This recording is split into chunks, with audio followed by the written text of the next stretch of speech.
Okay, so today I'm going to show you how to add up a QR code to something on Canva. Maybe a flyer, maybe a logo, or whatever you're trying to do. You want to put some more information, you want to redirect people into a specific website. This is a great way to do it. Now, this is a flyer that I was working on, something that I was just showing you guys how to make a flyer here in Canva. If you haven't watched that video, it's going to be a link in the description. But let's say, for example, you want to add up a QR code to this. Simply, you're going to go here to the left. It's going to say apps right there, right? You're going to click on the app, and now you're just going to find the QR code. And if you scroll down a little bit, you can see it right here. Once you click on there, it's going to give you some information right here. I'm going to click open, and then you could put the address that you want people to get redirected to. For example, I'm just going to put here www.canva.com. But again, you put whatever address you want people to go. You're going to click generate code, and it's going to show right here. From here, you could just grab it, and again, you could just do something like this where you put it right here, just like that. So now you have your logo right here. You also have your QR code right there as well.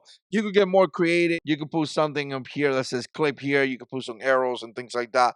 But again, looks nice and simple. Now I could come right here to the share, and I could just simply download this and share it to whatever social media I want. Very simple. Let me know what you think. Subscribe. We'll see you in the next one.